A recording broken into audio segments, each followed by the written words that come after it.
London, Europe's biggest and busiest metropolis, visited by 28 million tourists every year. They come for history, culture, and entertainment. But behind the glamour of the bright lights lies a concealed, sinister city that most travelers don't get to see. This is the hidden city of London.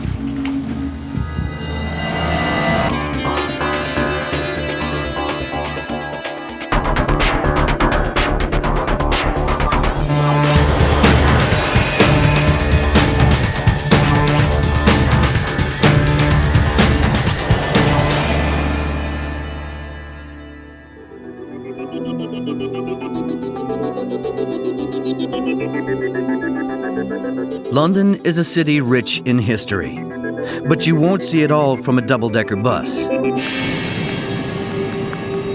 There are tunnels that stretch for miles and miles. They're all still top secret. I don't have access to them any more than you do. In this program, we explore a secret subterranean world. London's the most haunted capital in the world, but the Tower of London is the most haunted building in the world. We hunt for ghosts of centuries past and unravel the most famous English mystery of all, Jack the Ripper.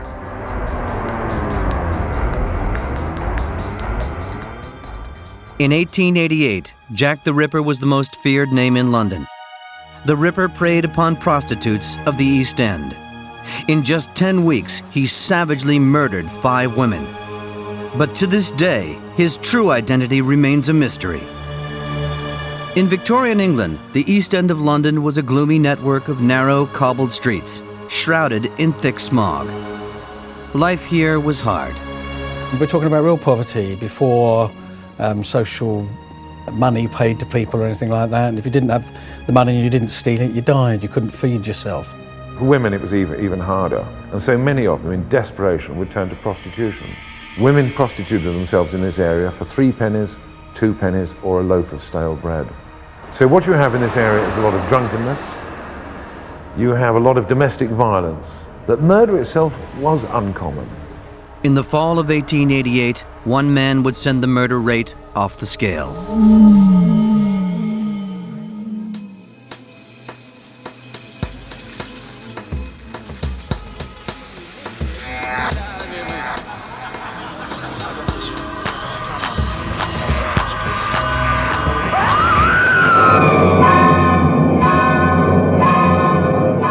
The Ripper is the world's most notorious serial killer. His gruesome crimes have spawned hundreds of movies and books. But his true identity has remained a mystery for over 110 years, and his story continues to vex the public's appetite for the truth. So who was he? Why wasn't he caught? And how did he escape detection? We investigate the case and follow author and Ripper guide Donald Rumbelow around London's East End to the actual murder scenes. Right, good evening, ladies and gentlemen. Welcome to London Walk's Jack the Ripper Walk. My name is Donald. I'm your guide for this evening's walk. Everyone you meet on a Jack the Ripper tour has got a suspect, a theory. Each of them believes that they have the solution. They'll always tell me that he is a doctorate member of the royal family. Even their Uncle Sidney, way back, was believed to have been Jack the Ripper. The tour begins on the boundary between 2 of the oldest parts of London, the City and the East End. The City of London still has its own separate identity from the rest of London. It has its own Lord Mayor, its own form of government, and, as far as this story is concerned, its own police force.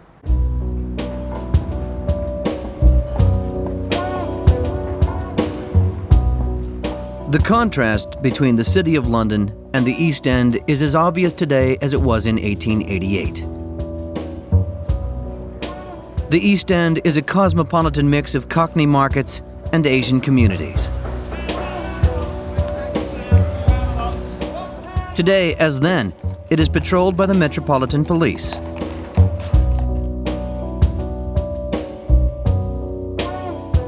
The city, on the other hand, is the center of finance and banking, its buildings symbolic of money and power. These streets are patrolled by the City of London Police. A century ago, rivalry between these two forces was intense. Now, straight away, you see the problems you're going to get. when you have a serial killer like Jack the Ripper, who decides to ignore this artificial division between the two police forces and starts zigzagging backwards and forwards across the boundary. All of the Ripper's victims were prostitutes. These women knew the risks they faced, especially at the height of hysteria over the murders. But their choice was to continue walking the streets or starve.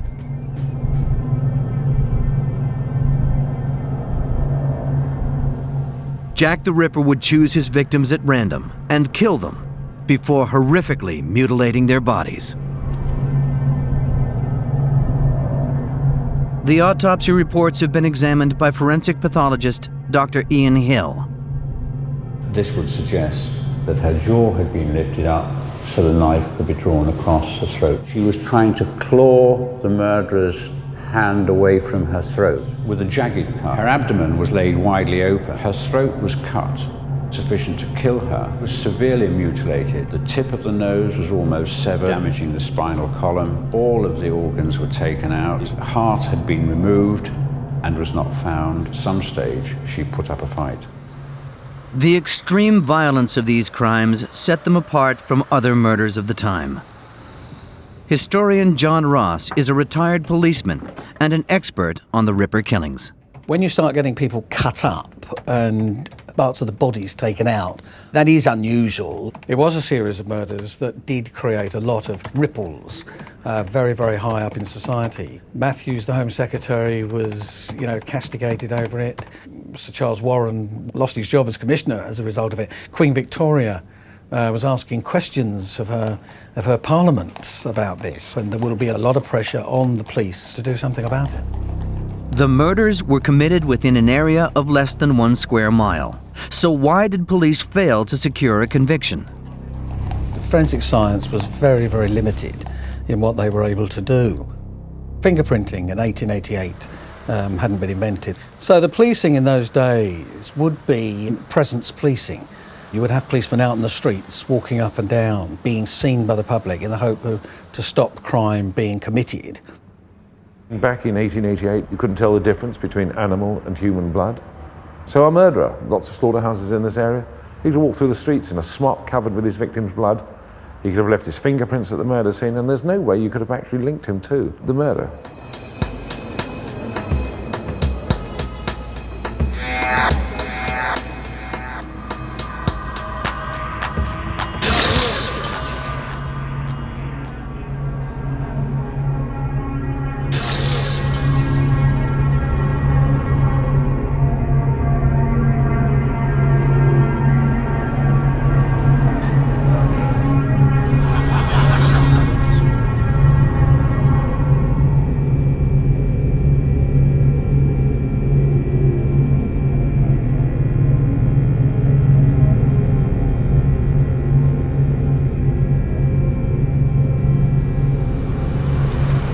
The only way the police could arrest the killer was to hope to catch him in the act.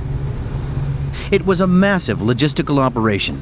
Extra bobbies were drafted in from every police station in London. But would this be enough to stop Jack the Ripper?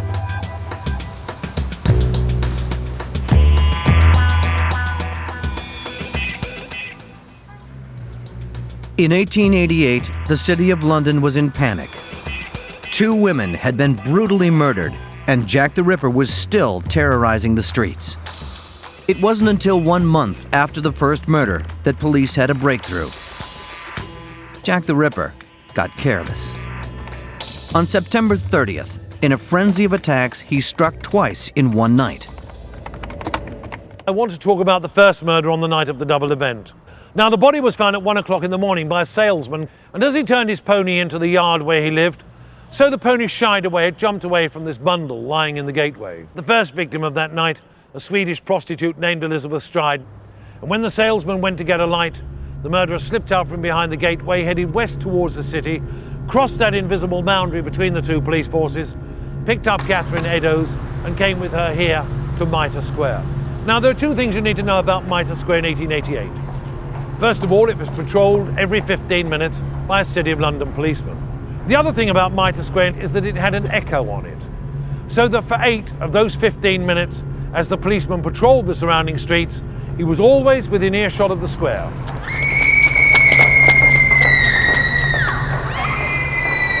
So any shout, any scream, any cry for help in those 8 minutes, he could pick up in the surrounding streets. But then so too could the policeman and his family there, so too could the night porter there, so too could the witnesses out there who saw Eddowes at 1:35 a.m. talking to her killer with her hand on his chest. 15 minutes later, Catherine Eddowes was found dead in Mitre Square by a patrolling police constable. She'd been ripped open, the insides lifted out and dropped over her right shoulder. And nobody had seen or heard a thing. Why no one heard her being slaughtered remains a mystery. It was his second killing in 40 minutes. What he did next defies logic. He calmly returned to the East End, the one direction that would lead him straight into the massive police manhunt that was already going on. Within minutes, his trail had been picked up. Blood was discovered dripping from a street fountain. He is then followed to an apartment block, which is where we're heading in the direction of now.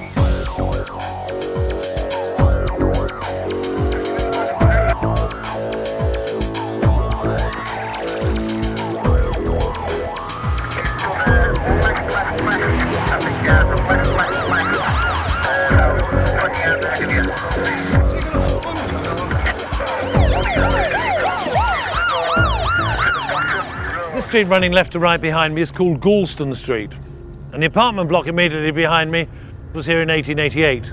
If you follow those three lights down the wall, they terminate in a little doorway now covered by a roller shutter. But it was in that doorway, then an open doorway, that the message was written in chalk on the wall, and the piece of apron on which the knife had been wiped was dropped on the floor below it. Now, the message that was written inside that doorway said, "The Jews are the men that will not be blamed for nothing." Everybody argues over it. You've got this double or triple negative, and what does it mean? At 5 a.m., Sir Charles Warren, Chief Commissioner of the Metropolitan Police, crossed into City Police territory to see the message for himself. Ignoring the protests of the detectives guarding it, Warren did a baffling thing. He wiped the evidence from the wall.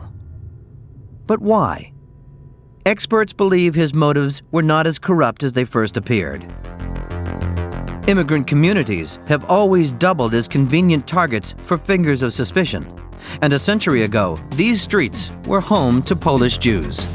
There was a tremendous amount of anti-Semitic feeling in this country at this time. I think it's very, very, very, very possible that Sir Charles Warren, on seeing this, was very concerned about the perhaps anti-Semitic rioting that would take place afterwards.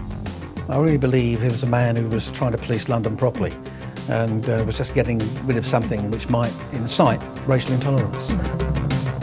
As the media worked the public into a frenzy, hoax letters flooded the mailboxes of those connected with the case. One letter gave the murderer a name he would never lose. The name Jack the Ripper doesn't appear until after the fourth killing. A letter is received at the Central News Agency, begins "Dear Boss" and signed Jack the Ripper. Every graphologist has come down with the same thing, that letter wasn't probably written by some psychopath or psychotic. It was probably somebody who was working in the Central News Agency, who it was addressed to, and it was a way of stimulating interest in the paper and increasing the circulation on the paper. But then it's after that you get a letter sent to Mr. Lusk of the Whitechapel Vigilance Committee. A letter I believe genuine, a lot of other people believe genuine. The parcel contained a piece of putrefying kidney infected with Bright's disease, the same condition that plagued the fourth victim. Was this man a real-life Hannibal Lecter? The letter was addressed from hell and read, "Mr. Lusk, Sir, I'll send you half the kidney I took from one woman, preserved it for you. T'other piece I fried and ate. It was very nice. I may send you the bloody knife that took it out, if only you wait a while longer. Signed, catch me when you can, Mr. Lusk." Now there's no signature on that one. And it's almost as though our murderer is rejecting the name Jack the Ripper.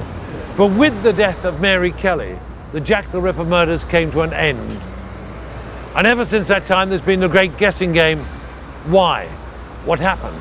Did he die? Was he locked up? Did he commit suicide? Who was he?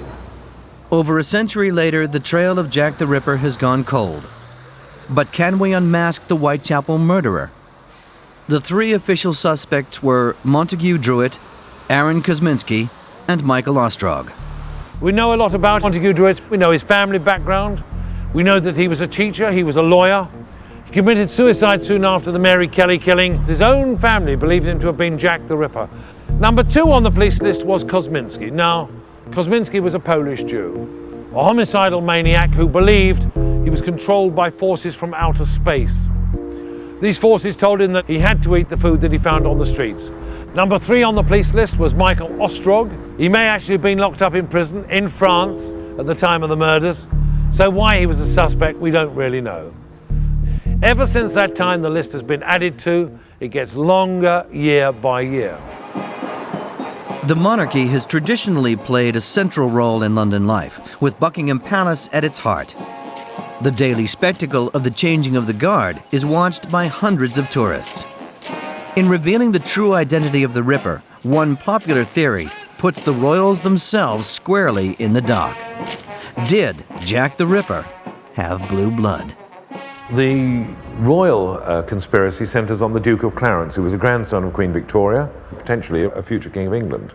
But according to a particular theory, he makes a secret marriage to a commoner, a Roman Catholic. And this secret marriage was allegedly witnessed by Mary Kelly, the fifth of the Ripper's victims, who tells her friends of this secret marriage. And the friends she tells are the 4 earlier victims. So you have this great plot to protect the throne. It involves the police, the Freemasons, and the royal surgeon Sir William Gull, sort of driving around these streets and having these poor women killed and mutilated. It's not true. I mean, the poor man had a stroke sometime before. Nobody can say absolutely certain who it was. It will go on and on and on forever. All I would say is, going from my police experience, if no murder happened after the 8th of November, Mary Jane Kelly, how long would they keep that aid going to Whitechapel? How long would they be flooding the area? Extra policemen began patrolling the East End shortly after the first murder. With such a high-profile case, the force couldn't withdraw them until they were convinced that the murders would cease. But all patrols stopped suddenly on December 10th, only 1 month after the body of the 5th victim was found. Why? Now that, to me, to a police officer, will say that those in charge of that case were absolutely convinced they knew who Jack the Ripper was. The key officers in this were Detective Inspector Frederick Aberline. He then reported to a Detective Chief Inspector Swanson, Donald Sutherland Swanson. None of the detectives investigating the case ever revealed the Ripper's true identity. But in 1987, new information turned the mystery on its head. Descendants of Detective Inspector Swanson found a police book among his possessions. In the book were his own penciled notes. The family spokesman is great-grandson Neville Swanson. The policeman that was put in charge of Jack the Ripper case was my great-grandfather. He was called Donald Sutherland Swanson. And I've known since childhood, I suppose, that he had that job and that his papers existed somewhere in the family. So quoting from the notes, it says, "The only person who ever saw the murderer unhesitatingly identified the suspect the instant he was confronted with him, but he refused to give evidence against him. On suspect's return to his brother's house in Whitechapel, he was watched by city police by day and night." Knowing the identity of the killer, the police had him committed to a lunatic asylum. In a very short time, the suspect, with his hands tied behind his back, was sent to Stepney Workhouse and then to Colney Hatch, and died shortly afterwards. In the detective's closing notes, he names the man he believed to be Jack the Ripper. Kosminski was the suspect. But if the police were so certain that they had their man, one mystery still remains. Why was he never prosecuted? The police could or would have prosecuted him, but they obviously needed people to testify. And Kosminski was a Polish Jew, and the people who would have testified were also Polish Jews, and they didn't wish to testify and have that on their conscience. So they refused to testify. So the police, knowing who Jack the Ripper was, therefore had him put into secure detention, and then the murder stopped. Now, all I would say, I don't know who Jack the Ripper was, but if the two officers that investigated that crime in 1888 said it was Kosminski, that's probably good enough for me. And until somebody can disprove Kosminski, disprove all that, to me, that I think is probably the best bet myself for the name of Jack the Ripper. Jack the Ripper was one man with a taste for murder. But through the centuries, London's ruling classes have executed many more than he did.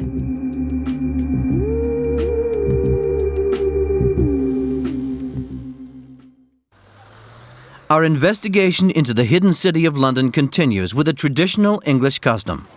Each year, on November 5th, hundreds of bonfires burn across the city as millions celebrate Guy Fawkes Night.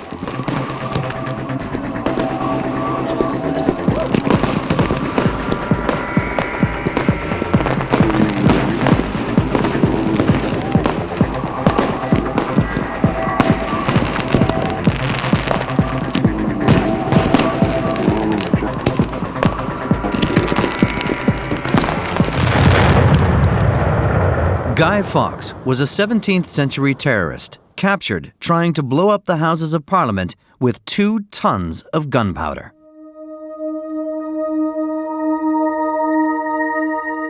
Fawkes was imprisoned in one of the most brutal and terrifying places of all, the Tower of London. Yeoman warder Phil Wilson has patrolled the tower for 5 years. Of course, Guy Fawkes was caught in the act, there with the flame just about ready to light the gunpowder. He was brought to the Tower of London. He would have been asked to name all his co-conspirators. Of course, he refused. A torture warrant was issued. That meant being placed on the wall in manacles, hung so the weight of your body tortured you. That was called soft torture.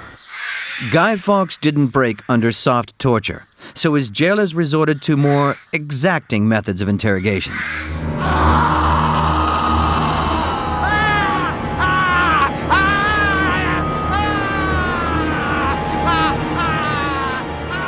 Guy Fawkes soon willingly gave the name of all his co-conspirators, and probably anybody else he could think of at the time. The signatures on these confessions before and after his torture showed just how broken the prisoner became. Signing them would condemn him to a very public death. Public executions were great affairs, almost like public holidays. Everybody was given the day off to attend executions.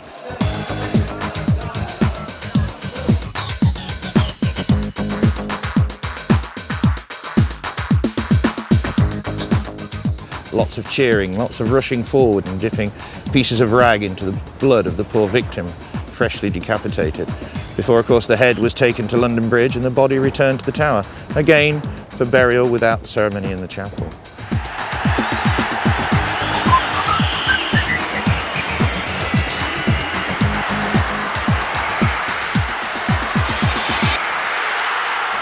Guy Fawkes was a lucky man. At least he is remembered for his crime. In the chapel at the Tower of London, 19th century workmen made a terrifying discovery. Under the flagstones, they unveiled a sinister secret. They found over 1,500 bodies beneath the floor. These, of course, had all been executed on Tower Hill, brought to the chapel for burial, buried in an unmarked grave. No stone to mark the spot, no priest to say a prayer, no friends to grieve at the graveside. Only 33 bodies were ever identified. One of them was Queen Anne Boleyn, second wife of Henry VIII, beheaded here on Tower Green. When Anne Boleyn's head was lifted, her eyes were still surveying the scene and her lips were still in motion of prayer, which made the witnesses rather afraid because, of course, she'd been found guilty of witchcraft, and they left the scene very quickly.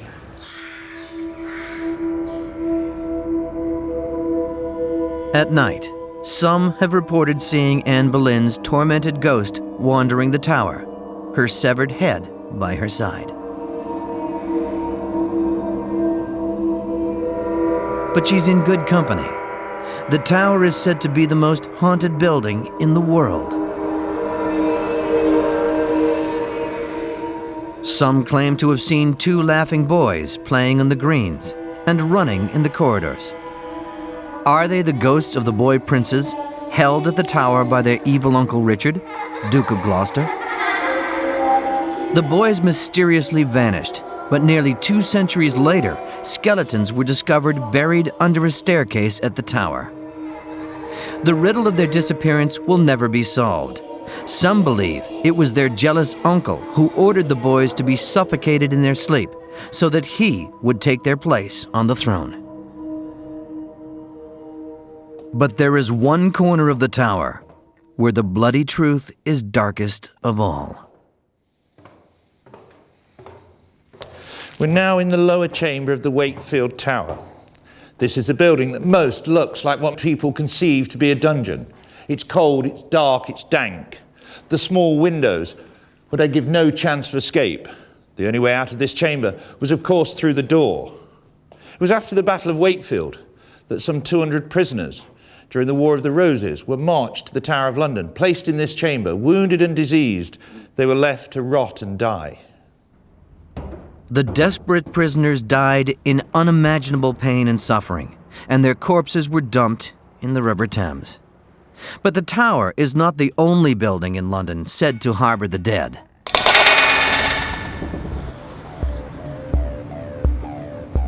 The West End is the Broadway of Europe. This is Theatreland, with over 40 playhouses in a single square mile. The Theatre Royal at Drury Lane is hundreds of years old and seats 2,500 theatregoers, both living and dead.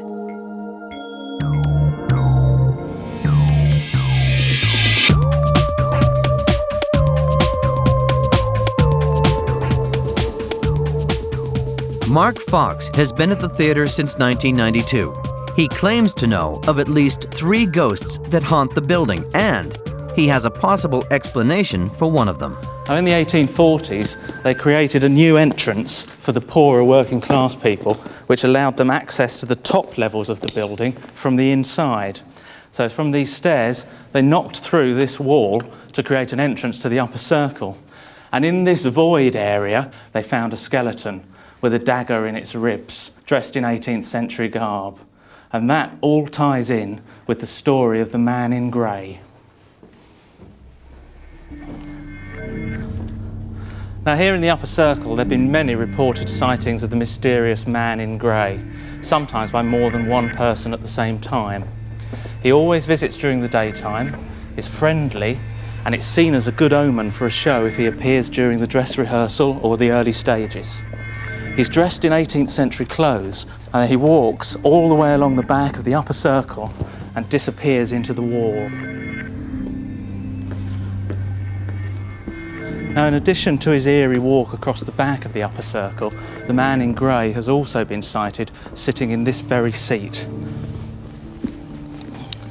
And once, during an on-stage photo call, over half the cast of Glamorous Night reported seeing him sitting here, looking at them.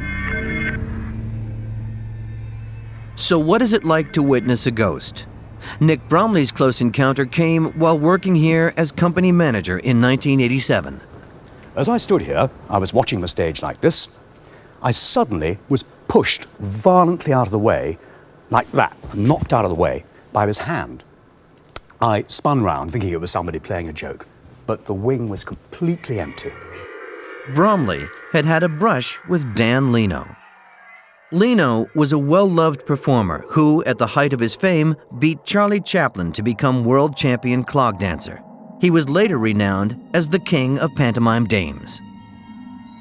2 nights later, the actresses were waiting in the wings at various parts of it to go on stage for their scene, and one was standing exactly where I was standing, and as she stood there, she felt a hand pull her wig like that. She screamed, but there was no one there. And our theory is that Dan, who was a bit of a ladies' man, would knock a man out of the way if he was blocking his entrance, but just give the lady a little bit of a tweak to move her aside. Leno died tragically at the age of 44. He had been plagued all his life by ill health and used lavender water to mask the smell of his incontinence. Today, at the Theatre Royal, he is not only felt, but smelt. People began to tell stories of smelling the lavender, and it would come in waves. Waves of this strong scent would assail certain parts of the wing. I've smelt it just behind where you're standing, and also in the company office, which he used as a quick change room. And this smell comes from nowhere. It suddenly drifts across on the air. But the most notorious of all Drury Lane's ghosts is the boisterous spirit of Joey Grimaldi. His act is used by clowns throughout the world. He was renowned for the energy that he had in his performances. He used to run from here to Sadler's Wells in less than 20 minutes in order to give 2 performances in either building on the same night. He worked so hard and he did so many acrobatic tricks that he actually ended up completely crippled, and he died young. Frustrated by the premature end to his career, Grimaldi has stayed at the theatre to lend encouragement to his fellow actors. He's renowned for appearing here on the stage and giving a kick up the bottom to any lazy actors.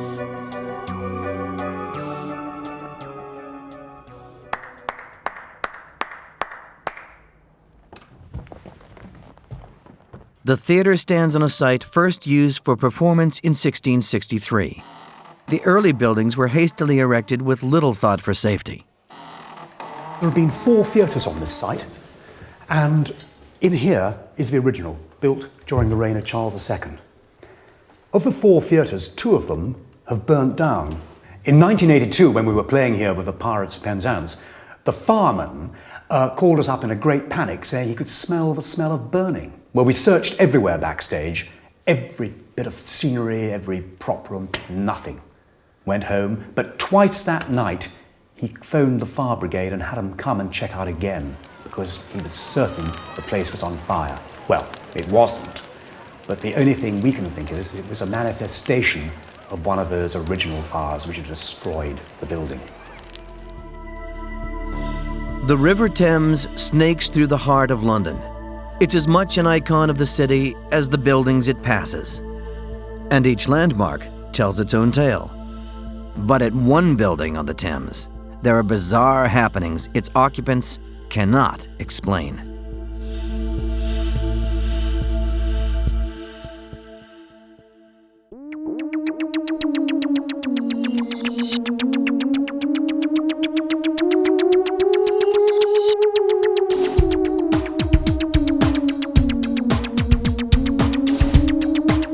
In search of London's darker mysteries, we sail 22 miles up the River Thames to one of the most glorious palaces in England. Hampton Court represents 500 years of royal history, and with it, countless hauntings. The palace's priceless art collections attract 700,000 visitors every year. Guided tours are given by warders like Ian Franklin. The most famous resident of Hampton Court, of course, is Henry VIII. It was his pleasure palace. It was a place where he came to enjoy himself with atmosphere galore. It's just a tremendous place to be. Even in James I's time, William Shakespeare and the King's Men are said to have performed here. So it's a great tradition of entertainment. Patrolling the palace after dark, Franklin has had some unsettling experiences, times when he's felt the company of others. We are trained security officers, and we know when a sound or a feeling or a sensation or a smell belongs, because that's our job. The sound of footsteps going across a carpeted floor makes a certain noise. So does the sound of someone walking across an uncarpeted floor. When you hear that uncarpeted sound in a room with a carpet, as some of my colleagues have done, you obviously take that perhaps with a little bit more than a pinch of salt. There are too many reliable witnesses to just totally disregard it. I don't think you need to give a name to these things to make them valid. The fact is that things do happen. My own personal experience occurred in some rooms quite close to the Great Hall. In fact, the fingertips on my left hand became cold, and gradually that cold crept up through my fingers, through my hand, up to my elbow. And basically, by the time I felt cold up to my elbow, my hair was standing on end, and I didn't feel particularly comfortable. It was suggested to me that something was draining energy from me through my left hand. If someone can give me a scientific explanation, I'd love to hear it. Ghost hunter Robert Snow could be just the man. Franklin has invited him to Hampton Court to investigate. Hello, are you Robert? Yes, I am. You must be in. Nice to meet you, Robert. Good to see you. Let's get into the warm, shall we? Well, thanks very much for coming to see us tonight. I hope your journey won't be in vain. I hope we'll show you something which will interest you. Yes. Why do you think Hampton Court Palace is actually haunted? Is it a little more than hearsay, myths and legends? I think Hampton Court is quite unique in that for about 150 years there are stories of things which seem to happen on a relatively regular basis. There's a whole weight of evidence from people who work here today, people who are sensible enough not to exaggerate or make things up. So there was a lady who was, in fact, on this very staircase. That's a coincidence. That's very strange, isn't it? The lady who had the near-death experience lived in the apartment just up there. Came out and saw this apparition coming up the stairs wearing a pair of leather kid gloves. That was something that stuck in her mind. And she later discovered that a friend of hers in Germany had died on that very night at about the same time, and she was buried in a pair of leather kid gloves. People say they have paranormal experiences. I don't doubt I've had paranormal experiences myself. I've seen ghosts, I've had some very noisy ghosts. If you actually think that there are no such things as paranormal activity in the world, it's all an imagination, well, then it's time to think again. Well, this is the Haunted Gallery, Robert. What's supposed to happen here? Well, this is the place where Catherine Howard is supposed to come back and visit the scene of where she was arrested to try and attract Henry VIII's attention. He was in the, or she thought he was in the Holy Day closet just through that doorway there. What sort of experiences do people have? What are you feeling now? It feels cold. It does feel colder suddenly. Just now, my hands and my face. Yeah, absolutely. And this, in extreme cases, people actually faint. Yeah, that's rather strange because people don't usually faint because the place is a little on the cool side. Well, absolutely, but it certainly happens here. There's got to be another reason. I can't see that. It's just the fact it is a little colder. Well, that's the mystery of the Haunted Gallery. I mean, that basically, in a nutshell, is it. 90% of hauntings can be explained through careful investigation, but it's the odd 10% that interests me. And it's just possible that this gallery, what happens here, people fainting, could possibly fall into that odd 10%. Come this way. So, what is this room called? Well, this is the Walsiey closet.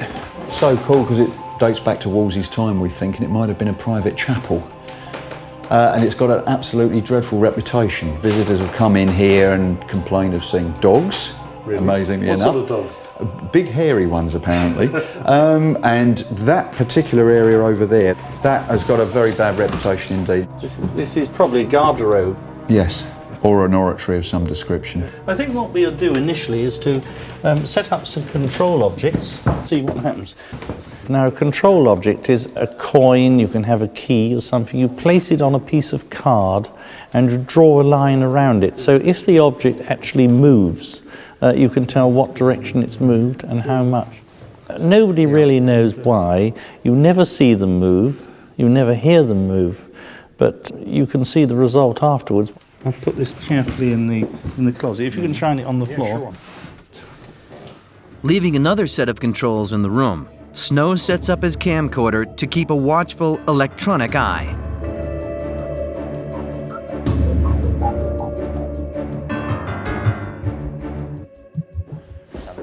Sounds like a good idea. Excellent idea. London's said to be the most haunted capital in the world. Britain is the most haunted country in the world, and the story is that the Tower of London is the most haunted building in the world. There again, like Hampton Court is extremely old, it's very difficult to find a very old building which hasn't some myth or legend attached to it. There's the site of Newgate Prison is said to be haunted. There's St Bartholomew's Church. I believe even Buckingham Palace and the Houses of Parliament have their own ghosts. The list goes on and on. Okay then, Robert, well, let's get back and see what we've got. I wonder if anything has moved. It'd be lovely if it had. Check the coins. No? No, I'm afraid not tonight. Oh dear. Nothing. Nothing at all. Nothing at all. Yes, but I mean, it doesn't mean to say there isn't any paranormal activity here, for want of better words.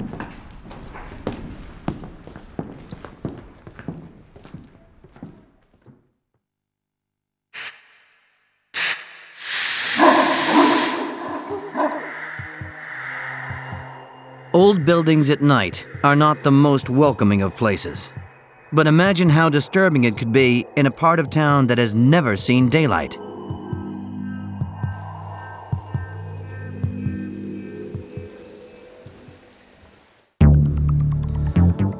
Westminster, in the heart of London, is Britain's political hub and home to matters of vital national security. But these buildings were not built to withstand the impact of the Blitz of World War II. Instead, Winston Churchill's War Cabinet held their meetings at a top-secret location below ground. Now a museum, the Cabinet War Rooms have been left exactly as they were when they were abandoned in 1945. The museum's director is Phil Reed. The War Cabinet is basically a very small number of ministers under the Prime Minister meeting here to control the war. No question of the general public knowing about it. The principal people, of course, who didn't know about it were the Germans themselves. I mean, they would have expected Churchill to be somewhere certainly several hundred feet further underground than this, and probably somewhere less likely than the centre of town. I don't suppose the British meant it as a double bluff, but I think probably that's the way it worked out, really. Map room duty officer.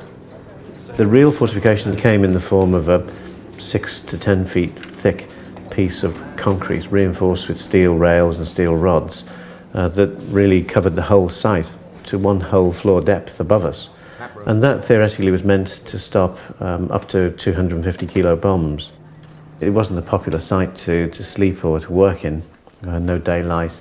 Not really a great feeling of safety despite everything. I mean, this is where those poor sods had to work basically round the clock, really. Winston Churchill himself was probably the least keen occupant of the place. It was largely because he was a man who basically didn't like to keep his head below ground and preferred to be in the face of things, in the action, really. I mean, renowned, for instance, for going on the roof during bombing raids and watching the air raids. Today, the Cabinet War Rooms are visited by 300,000 tourists every year. But during World War II, they were so secret that only a handful of people knew about them. Even so, the authorities realized that security could be compromised at any time. As a precaution, they built reserve bunkers elsewhere. Somewhere I've been waiting to get into for literally years.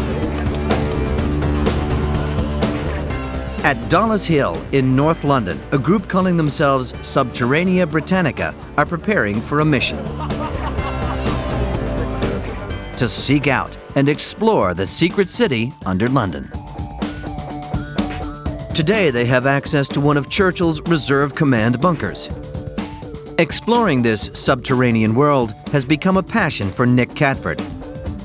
As a senior member of the group, he spends most of his spare time burrowing in the dark. This way, gents. Wow, look at that. Places like this are part of the history of London. I think a lot of people are unaware exactly what's under their feet, what's around them.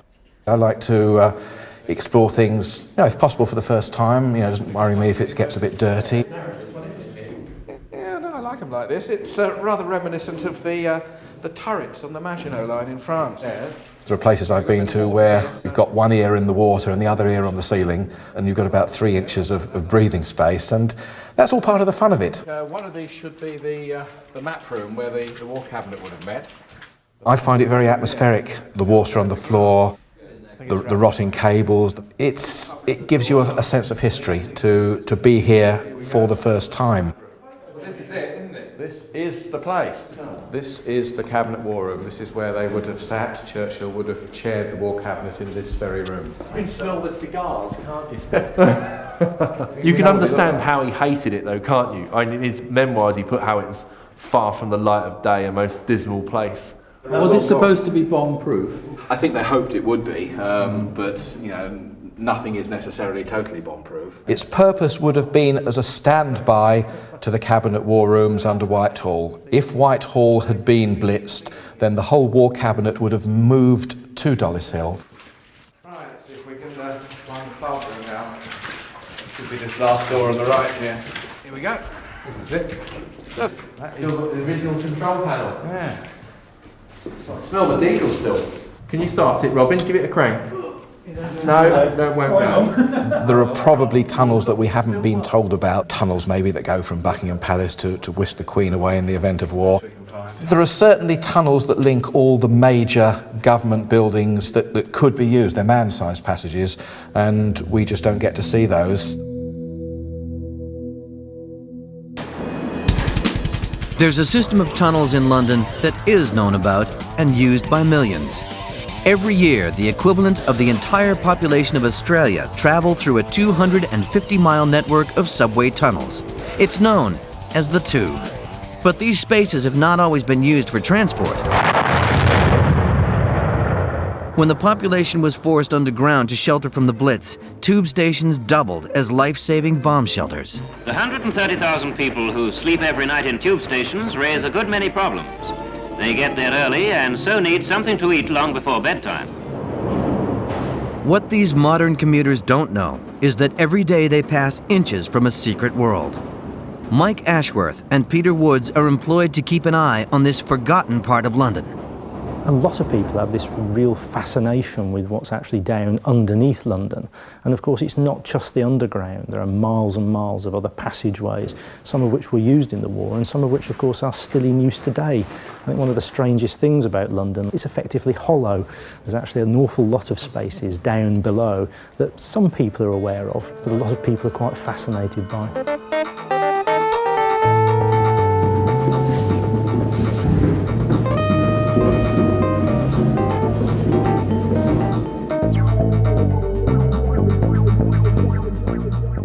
This is Down Street Tube Station. Trains pass here without stopping. No longer needed, the station was bricked up in 1932. But with the outbreak of war, Down Street was reopened for use, but not as a station, and not to the public. Certain stations were completely altered to become special command bunkers, and some of the line became a factory making aircraft parts. Down Street's platforms were converted to house special communications equipment operated by military personnel. This is what was the platform. This effectively is the back wall. And over here behind this wall that was built is where the trains actually run. In this space, they built the communications centre. Effectively, this is the telephone exchange.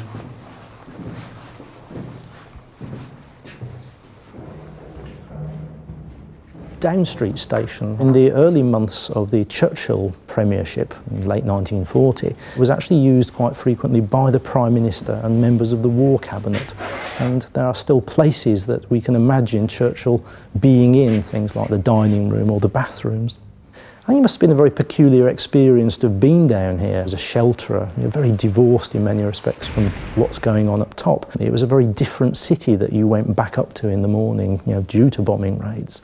It's not to say that you were completely safe. There were several occasions, unfortunately, where bombs actually did penetrate the tunnels, and special measures were taken at certain sites to build protective caps across the tops of shafts. In fact, we're about 60 feet below the ground here. In 1932, the lifts were taken away, and since then it's been used as a ventilation shaft. And here you can see the baffles that were built in to stop the bombs from penetrating from the surface down to the bottom of the station. London's network of hidden tunnels spreads deep and wide. But just how deep and wide is something we'll never know. It's a known fact that Whitehall is crisscrossed by tunnels, quite vast in their size and in their complexity. But it's also a known fact that they're all still top secret. I don't have access to them any more than you do. I think the thing that's fairest to say is it's actually far more crowded down here than it was 100 years ago. I think there's a lot yet to find. We haven't run out of places yet. So if you're one of the millions who visit London this year, be aware that there is more to this city than you'll ever read about in your guidebook.